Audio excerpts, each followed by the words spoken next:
और कशिश ने ना मेरा दिल तोड़ दिया है, मुझे बहुत बुरा लग रहा है, बहुत ज़्यादा। मैं बता नहीं सकती आप लोगों को, क्या ही बताऊँ, मेरा मूड तो ऑफ हो गया है, सबका घर में मूड ऑफ हो गया है। मैं आपको बताती हूँ थोड़ी देर में कि क्या हुआ है मेरे साथ। अब इसमें जाएगी हमारी डिप, बहुत ही फ्लफी बनी है बिकॉज ऑफ हंकर, तो अच्छी लग रही है। We just keep on walking. Good evening guys, welcome to Indian mom studio. तो परसों रात हम लोग पहुंचे थे अपने घर और उसके बाद बस कल का दिन गया है। कल मैंने सोचा कि पंडित जी को बुलाकर खाना खिला देती हूँ। हेलो गाइस, कहते हैं ना तीर्थ यात्रा के बाद ब्राह्मण को खाना खिलाना चाहिए, तो कल मैंने खाना वगैरह खिला दिया था। और कल का दिन बहुत टायरिंग था, तो हम लोग सोते रहे, कभी जग रहे कभी सो रहे हैं। और प्रशांत और कशिश तो काम में ही लगे रहे। एक्चुअली में चक्कर क्या था, ड्राइव बहुत ज्यादा किया था ना इन 6-7 दिन में, एक साथ नहीं ब्रेक करके किया, तो थक तो मैं गया ही था बहुत ज्यादा, चेहरे से ही लग रहा था। हाँ, तो मुझे तो आते ही घर पे ना नींद आ गई। 4:30-5 बजे हम पहुंच गए थे घर पे, बड़े आराम से पहुंच गए। मेरे लैपटॉप को ठीक कराने गए थे। इसका लैपटॉप ना ऐसे 2 हिस्सों में, ये जब भी जाती है अपने लैपटॉप को ना ऐसे 2 हिस्सों में लाती है। गाइस मैं सच्ची बताऊं, मैंने नहीं किया कुछ लैपटॉप को। तूने ही किया था। गाइस मैं आपको एक हैक बताता हूँ, अगर आपके बच्चे का लैपटॉप का हिंजेस खराब हो रहे हैं और वो बार बार ऐसे जा रहे हैं, तो मैं जिसके पास सही कराने गया था उसने बताया, मैं आपको बता रहा हूँ कि बच्चों को बेड पे लेके लैपटॉप मत करने दीजिए, वरना होता क्या है, रेशे जो होते हैं चादर के ना, वो उसके हिंजेस में फंस जाते हैं और उसके बाद वो टाइट हो जाता है। तो वन फाइनल डे वो ऐसे जब आप खींच रहे होते हो वो अलग हो जाता है। तो ये चीज मैं कहने के लिए नहीं कह रहा हूँ, जिस बंदे ने ठीक किया उसने पहले बोला, फिर उसने लैपटॉप खोला, फिर दिखाया, देखिए मैं यही कह रहा था। और उसके अंदर से इतने सारे रेशे निकले ना, और पूरा का पूरा भरा हुआ था वो चादर के रेशों से। एक्चुअली बेड पे यूज करने की आदत है थोड़ी, तो इसलिए जो मुझे नहीं करनी चाहिए। एक्चुअली पढ़ाई का काम अभी ज्यादा बचा नहीं, प्रोजेक्ट का ही है, और प्लस मेरी उसमें तो लाइक टेबल भी है नहीं ढंग की, तो मैं बेड पे बैठ के कर लेती हूँ काम। आप तो करना आगे। हाँ। और हाँ, हमारी ट्रिप तो बहुत अच्छी गई, बहुत अच्छे दर्शन हुए। बहुत लोगों के सजेशंस जो आए थे वीडियोस वगैरह के नीचे ना, हमने उनको भी इम्प्लीमेंट किया, बहुत फायदा हुआ उससे हमें। हाँ, पैर बहुत जले, गरम है। गरम। किसी का कमेंट भी आया था, मेरे पिक्चर्स में ना दिख रहे होंगे पैर ऐसे रखे हुए हैं मैंने और कशिश ने, तो मैं पढ़ रही थी, किसी ने लिखा था कमेंट सेक्शन में कि दीदी मैं आप लोगों को बताना भूल गई, आई एम सॉरी। मेरे हस्बैंड ने मुझे बोला था जब मैं महाकाल गई थी कि अपने सॉक्स रख लो, तो मैंने पूछा क्यों, अभी तो गर्मी है, सॉक्स की क्या जरूरत है, तो उन्होंने बोला वहाँ पैर बहुत जलते हैं। आप लोगों को मैं ये बात बताना भूल गई, आपके पैर बहुत जल रहे होंगे ना। हाँ, ये तो है, पैर बहुत जले, खासकर से महाकाल मंदिर में बहुत ज्यादा जले।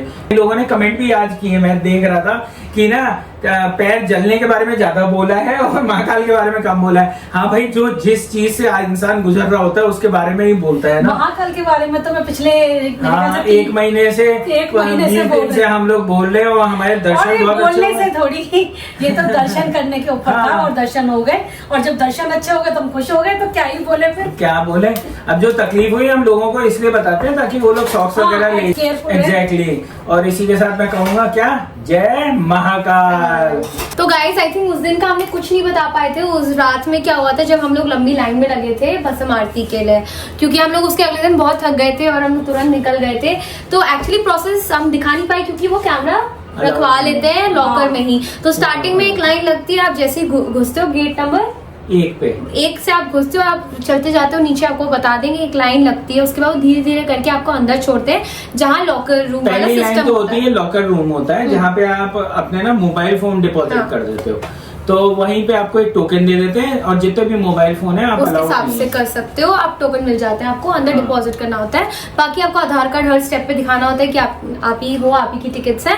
फिर आप अंदर जाते हो और वो लंबी सी जो लाइन होती है ना, उन्होंने वो बना रखी है, ऑलमोस्ट लाइक रेलिंग्स बना रखी है, बहुत सारी रोप्स लाइक अबाउट ऐसे करके, लाइक बहुत लंबी, लाइक स्नेक टाइप्स ऐसी बड़ी बड़ी रेलिंग लगा रखी है, वहाँ पे आप वॉक करते हो, बैठा देते हैं। कंफर्टेबल है वैसे, कंफर्टेबल इसलिए नीट एंड क्लीन, पंखे खूब चल रहे होते हैं, गर्मी नहीं लग रही थी, गर्मी नहीं लगती है, गर्मी नहीं लगती, और बहुत लोग भी होते हैं, लेकिन क्राउड बिल्कुल परफेक्टली मैनेज्ड होता है, तो आपको धक्का मुक्की नहीं होती, आराम से आप बैठ जाते हो। बस बोरिंग हो गया था काफी, क्योंकि हम लोग 4 घंटे ऐसे ही बैठे हुए थे। मैंने एक कमेंट ये भी पढ़ा था, जैसे शीघ्र दर्शन की लाइन में जब हम लगे थे तो उन्होंने पूछा था कि आप अपना सामान या बैग अपने साथ लेके जा सकते हैं। उन्होंने बोला था मेरा बच्चा छोटा है तो मेरे साथ तो एक बैग रहता है, तो वैसे वो कुछ मना नहीं करते हैं। अब अपने साथ बस मोबाइल की रिस्ट्रिक्शन, वो भी भस्म आरती में, अगर शीर दर्शन में जाओगे तो उसमें मोबाइल का भी वो नहीं है, मोबाइल ले जा सकते हो लेकिन शूटिंग नहीं कर सकते। भस्म आरती में नहीं ले जाने देंगे। भस्म आरती में जैसे और सेकंड चीज एक और मैं बता देती हूँ, मुझे अभी याद आई है कि गर्भगृह में अब दर्शन अंदर है नहीं, इस वजह से कोई भी ऐसे पर्टिकुलर ड्रेस कोड नहीं है। आप जो पहनना चाहो पहन लो, बस वेस्टर्न अवॉइड करो। और सुबह के वक्त 2 लाइनें लगती हैं। एक होती है वीआईपी प्रोटोकॉल वाली, जो शायद किसी मंत्री से या फिर डीएम से आप लिखा के लाओगे तो वो बिल्कुल ही अलग लाइन लगती है। एक होती है टिकट वाली लाइन जो भस्म आरती की होती है, हमारे पास भस्म आरती वाली लाइन। अगर आपके पास एजेंट होता है तो आपको वो नीचे से घुसवा देते हैं, जो ज्यादा पास होता है। अब हमें तो ऊपर वाला जो ऑडिटोरियम वाला सीटिंग होता है वो मिला था।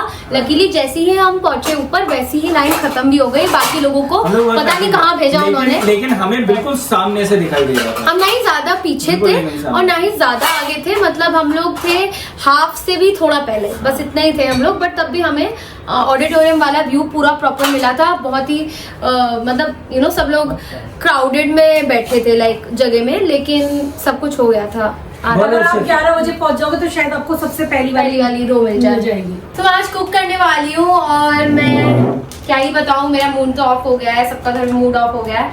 मैं आपको बताती हूँ थोड़ी देर में कि क्या हुआ है मेरे साथ। ना ऑलिव ऑयल इतना चढ़ा के क्यों रखा है मम्मी? कशिश को ना कुकिंग करना बहुत अच्छा लगता है मेरी तरह। मैं डेली बनाना भी शुरू किया है तो अभी तक बहुत अच्छा लगता है। लेकिन इसका मन होता है कि जब भी मैं घर वापस आऊँ तो मैं कुछ ना कुछ अपने हाथ से कुक करूँ, और हमें भी अच्छा लगता है जब ये इसके हाथ का खाना खाते हैं हम। और इसके हाथ की जो चीजें होती है वो डिफरेंट होती है, आपको पता ही है। तो फिलहाल ये आज डिफरेंट तो मैं आज ऐसी चीज बना रही हूँ जो आप लोग आसानी से बना सकते हो घर पे, जितनी भी चीज रखी है उससे।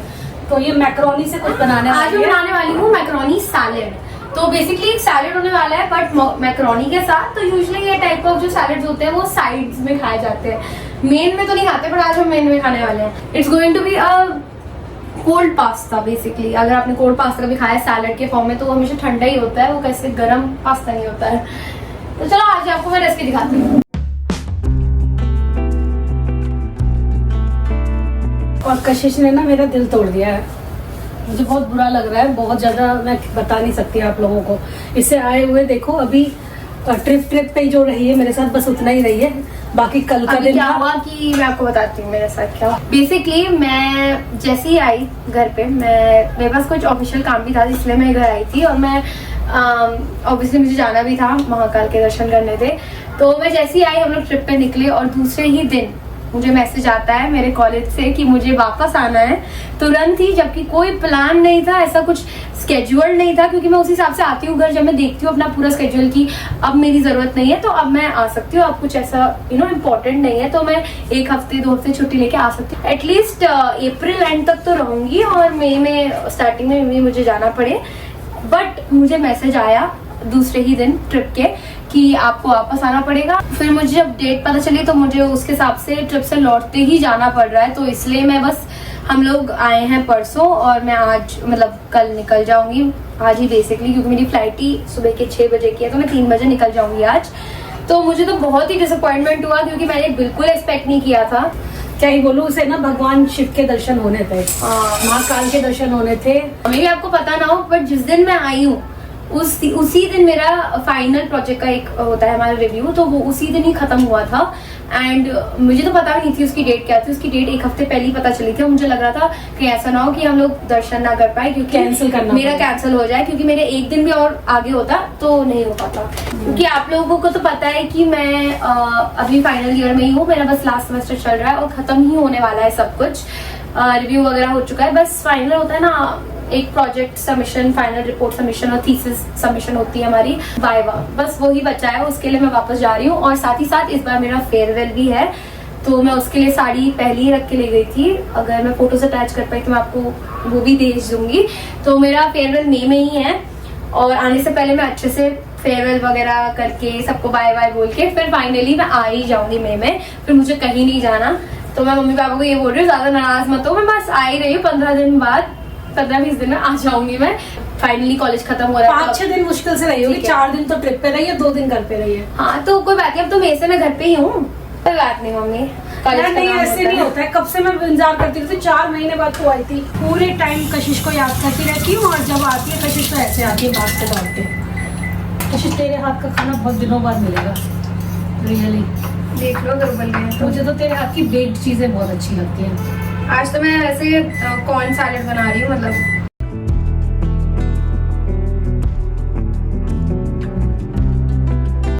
तो मैक्रोनी का पानी छान लिया है, और मैक्रोनी बहुत अच्छे से बॉयल हो गई है, बहुत ज़्यादा ओवर कुक्ड भी नहीं है। और साथ में यहाँ पर लिए प्याज, शिमला और गार्लिक। अभी इसमें वो भी जाएगी लेटस और चीजें भी जाएंगी धनिया। पर पहले हम थोड़ा फ्राई कर लेंगे अपने कॉर्न को, जिसमें थोड़ा स्पाइसी कॉर्न बना। कॉर्न मैंने हल्का सा बॉईल कर दिया था। ये तेल थोड़ा गर्म कर लिया, ऑलिव ऑयल, इसमें हम डालेंगे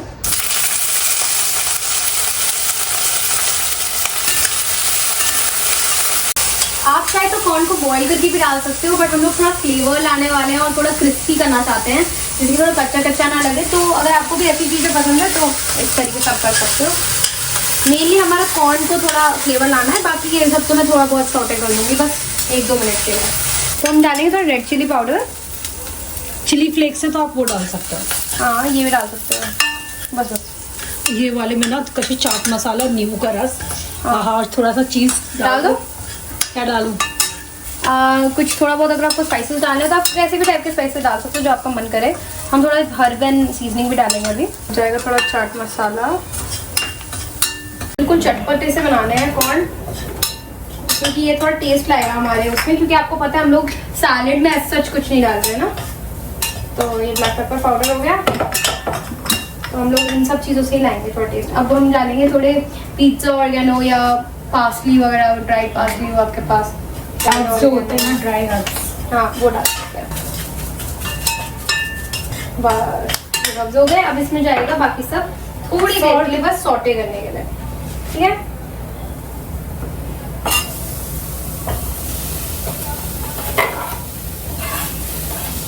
सब कुछ डाल दिया हमने बेसिकली। बाकी सब चीज़ें बस 1-2 मिनट आप कर लीजिए, जिससे कि थोड़ा सा कच्चापन निकल जाए। अच्छा लग रहा है ना?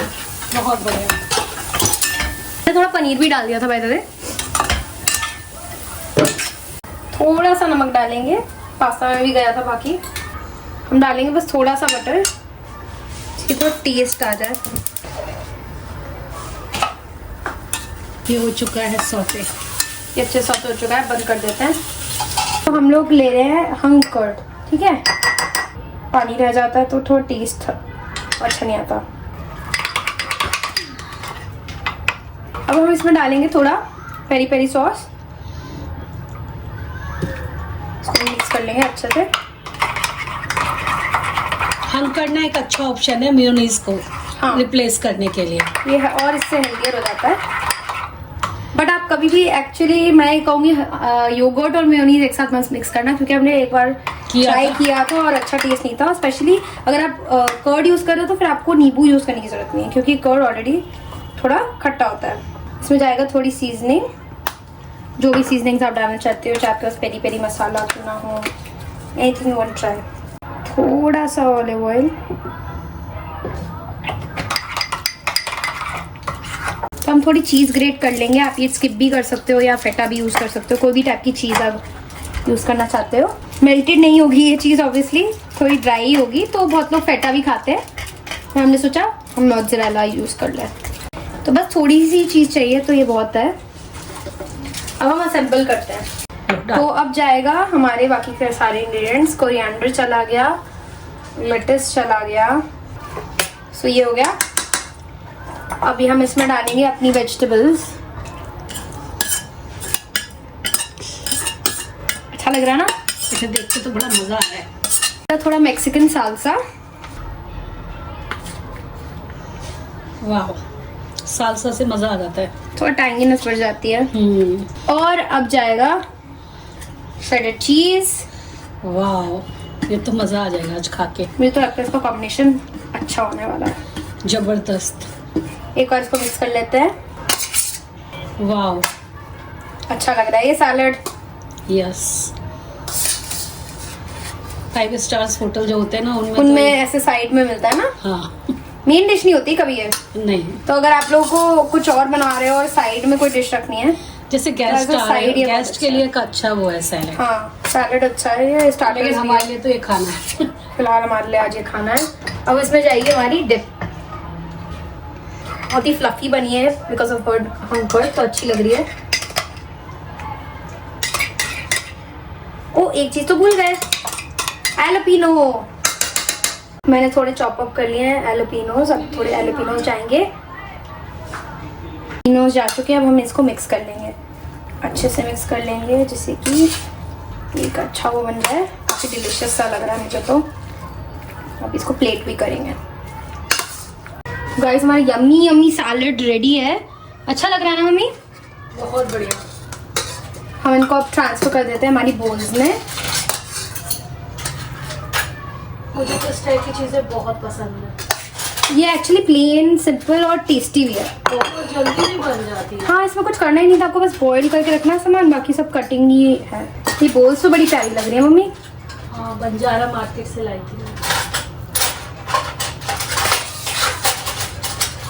वाह ये तो मग्स बड़े प्यारे लग रहे हैं। इसी डिजाइन में ये वाली डिजाइन दिखा देती हूँ कशिश को। इस डिजाइन में ना ये पास्ता प्लेट वगैरह सब कुछ आ गया था, लेकिन थोड़ा एक्सपेंसिव दे रहे थे। ये वाला भी अच्छा लग रहा है लेकिन जो आप लाई है।